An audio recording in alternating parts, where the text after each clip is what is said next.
One. Alors nous allons reprendre par rapport à la première partie du cours sur le Moyen-Âge. Alors on a fait la correction de l'étude de cas, donc on s'est rendu compte, grâce à cette étude de cas, qu'il y avait pas mal de croyances chrétiennes qui pouvaient être comprises, et également une partie du rôle de l'Église. Alors donc voilà, j'aimerais bien revenir un petit peu avec vous sur la suite. Donc pour terminer cette première partie et vous permettre de rédiger sous la forme de votre choix ce bilan sur le Moyen-Âge. Donc si vous voulez, je vais vous montrer le PowerPoint et j'expliquerai au fur et à mesure. Alors, on va juste attendre que ça se charge. Voilà. Donc, si on reprend. Donc, les croyances de l'Église, comme vous voyez, sont nombreuses. Alors, en premier, nous avons dit que pour le chrétien, il s'agissait de trouver le salut, c'est-à-dire d'éviter l'enfer. Alors, ces représentations de l'enfer et du paradis sont présentes à peu près partout, sur l'iconographie, sur les livres enluminés ou encore sur les comment dire, sur les tympans des églises ou sur les églises en elles-mêmes. Donc, l'Église, donc, en premier, encadre les chrétiens par ses croyances. Alors, l'enfer et le paradis, évidemment le dogme, et puis codifie des pratiques religieuses ou des rituels que les chrétiens doivent réaliser tout au long de leur vie. Alors, évidemment, ces pratiques sont imposées par l'Église et en plus, comme vous avez vu, vous vous êtes rendu compte que l'Église, elle doit absolument guider cette relation que les chrétiens ont avec Dieu, puisque vous avez compris que pour les chrétiens, il est interdit quasiment de parler directement à Dieu. Donc pour cela, il y a un rôle de plusieurs personnalités de la Bible, la Vierge, par exemple, les apôtres, et bien évidemment les saints dont nous avions parlé. Donc, autre pratique très importante que met en place l'Église, c'est le contrôle, on va dire, de la population au fur et à mesure et tout au long de leur vie. Alors, si bien vous avez des croyances au quotidien, des croyances régulières, des pratiques régulières, vous avez aussi toute une espèce de codification de la part de l'Église tout au long de la vie. Alors, un exemple, c'est bien sûr les 7 sacrements.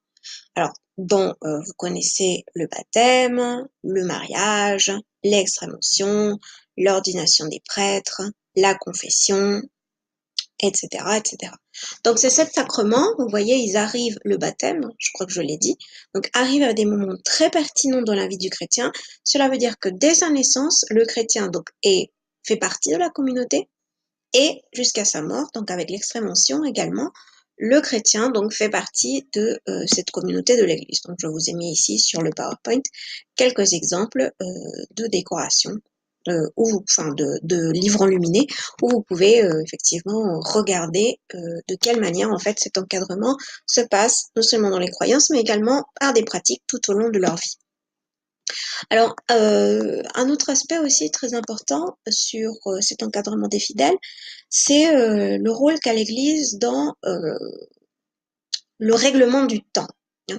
Vous avez vu en classe avec moi que chaque jour, sur chaque jour, il y a, comment dire, un saint qui est dédié à un saint.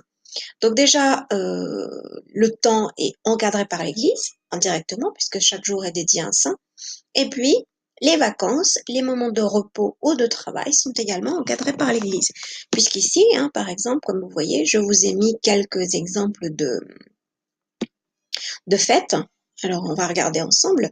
Donc, des fêtes qui sont célébrées tout le long de l'année. Donc, vous voyez l'épiphanie, les cendres, le rameau, Pâques, etc.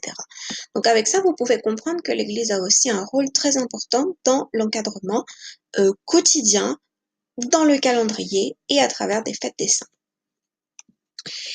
Autre pratique très importante, au-delà du salut, etc., sur ça je ne vais pas revenir, c'est bien sûr le culte des reliques, hein, qui est très important pour les chrétiens puisque ces saints sont des intermédiaires et ce culte des reliques est très codifié également par l'Église. Donc les intermédiaires permettent donc aux chrétiens de suivre, de suivre, de suivre la bonne voie et éventuellement d'atteindre des miracles ou le salut.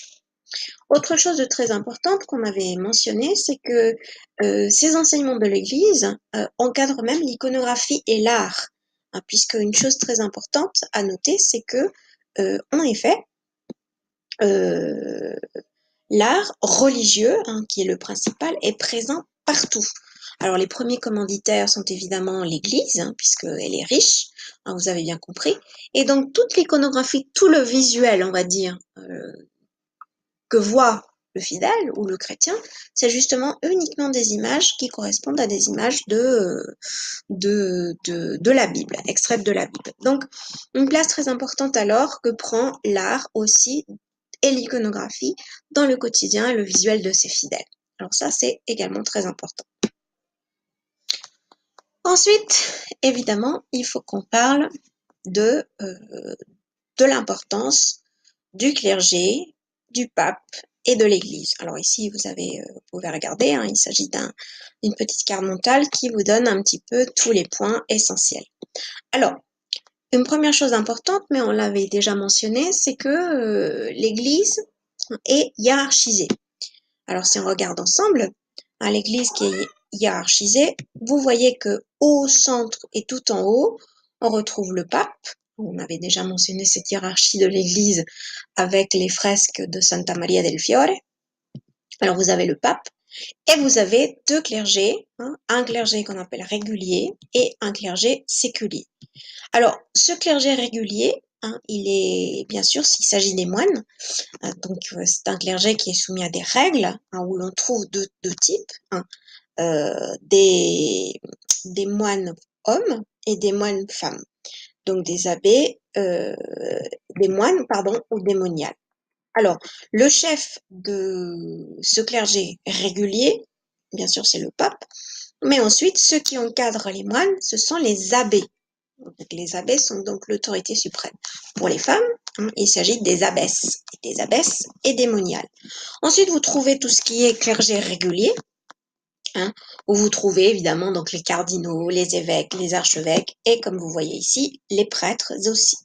Alors, une chose importante à comprendre, c'est que ce clergé, eh bien, il contrôle, on va dire, des